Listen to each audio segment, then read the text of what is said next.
18वां अध्याय प्रारंभ। अर्जुन ने पूछा, हे मधुसूदन, संन्यास और त्याग का तत्व पृथक पृथक जानने की इच्छा करता हूँ। श्री भगवान ने कहा, कामना वाले कर्मों के त्याग को ज्ञानी लोग संन्यास मानते हैं और विवेकी पुरुष फलों के त्याग को ही त्याग कहते हैं।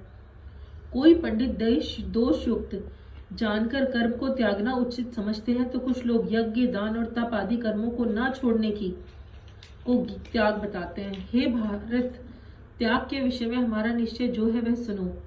त्याग 3 प्रकार के हैं। यज्ञ, ध्यान, तप आदि कर्म नहीं त्यागने चाहिए।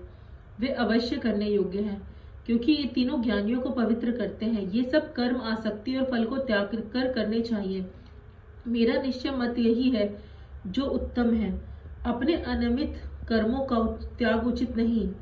यदि मोहवश ऐसा किया जाए तो तामस त्याग है।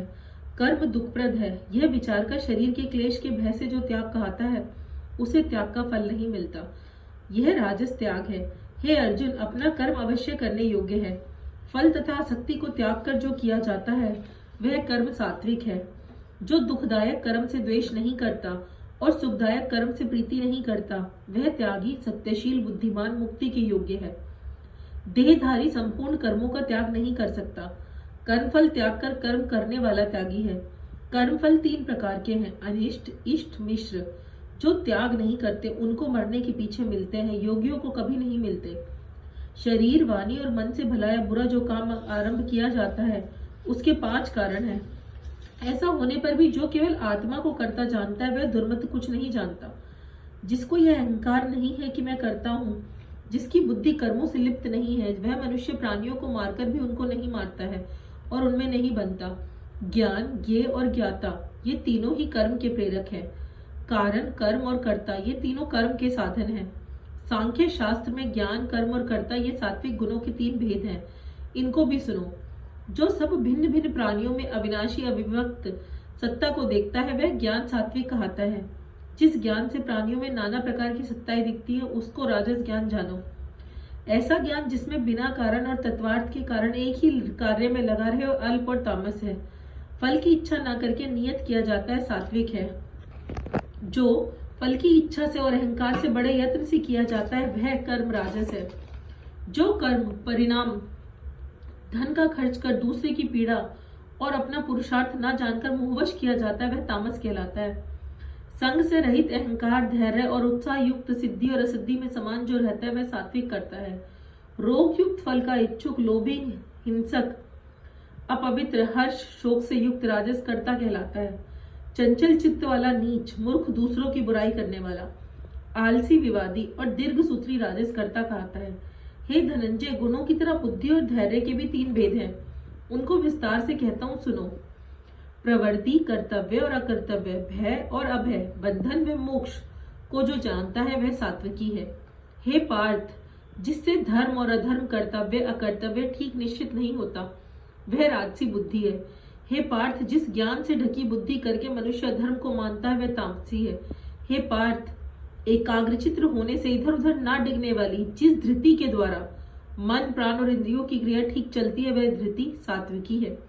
हे पार्थ, जो प्रसंग से फल की इच्छा करने वाला है, जो धर्म, काम और अर्थ को धारण करता है, उसकी धृति राजसी है।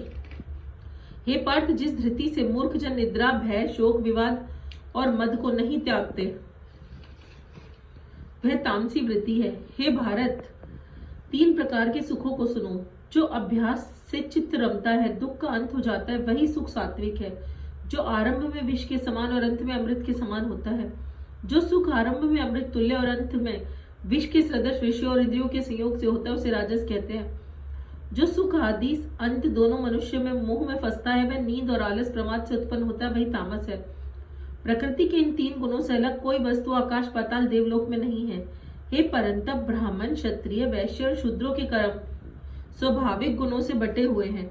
समदप, पवित्रता, क्षमा, नम्रता, ज्ञान, अनुभव और परलोक में श्रद्धा, ये ब्राह्मण के स्वाभाविक सिद्ध कर्म है। बहादुरी, तेजस्विता, धैर्य, चतुराई में स्थिरता, उदारता, प्रभुता, ये क्षत्रियों के स्वाभाविक कर्म है। खेती, गोरक्षा, व्यापार वैश्यों के कर्म है। 3 वर्णों की सेवा शूद्र के स्वाभाविक कर्म है। जो लोग अपने अपने प्रवृत्तियों के अनुसार कर्म करते हैं, उनको सिद्धि प्राप्त होती है। वह सुनो जिसमें सब प्राणियों की प्रवृत्ति हुई, जिससे सब जगत का विस्तार किया, उस ईश्वर को अपने कर्मों के द्वारा आराधना करके मनुष्य सिद्धि को पाता है।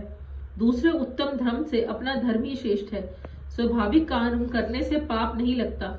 हे कौन्तेय, दोषयुक्त भी स्वाभाविक धर्म का त्याग ना करे।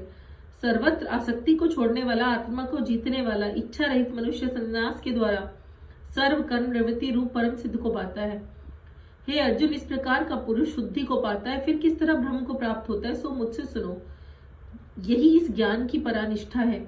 शुद्ध भक्ति से युक्त होकर, धृति द्वारा मन को वश में लाकर, शब्दादि विषय को छोड़कर, राग द्वेष से रहित एकांत में रहने वाला, मिताहारी वाणी और मन को जीतने वाला, नित्य ध्यानयुक्त और वैराग्यवान, अहंकार, बल, काम, क्रोध, परिग्रह छोड़कर ममताहीन और शांत मनुष्य ब्रह्म भाव के योग्य होता है। ब्रह्म को प्राप्त हुआ पुरुष प्रसन्नचित होकर शोक व अभिलाषा को नहीं करता, जीवन मात्र में समदर्शी होकर मुझ में परम भक्ति पाता है। इस प्रकार ज्ञानी, मुझ में निवास करने वाला, सदैव सब कर्मों को करता हुआ मेरे इस अनुग्रह से अविनाशी सनातन मोक्ष पद को प्राप्त होता है।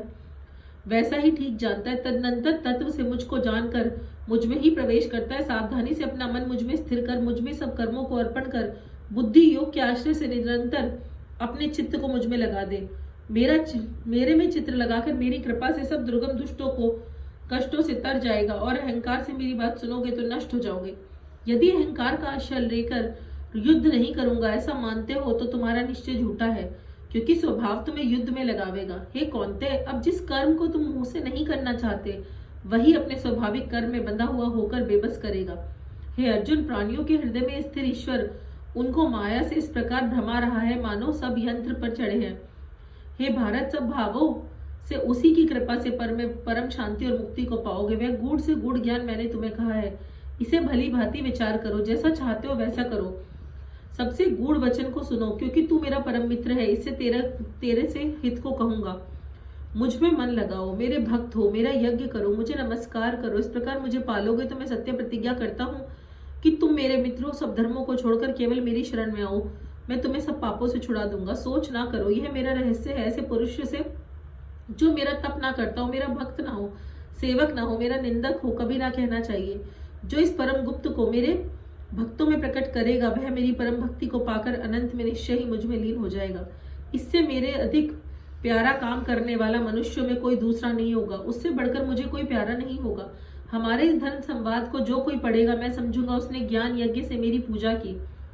जो श्रद्धावान पुरुष ढूंढे दोष बिना ढूंढे इसको सुनेगा वह भी मुक्त हो जाएगा, पुण्यात्माओं को मिलने वाले शुभ लोगों को प्राप्त होगा। हे पार्थ, एकाग्रचित्त से मेरे कहे हुए उपदेश को सुना या नहीं? अर्जुन, तुम्हारा अज्ञान से उत्पन्न हुआ मोह नष्ट हुआ या नहीं?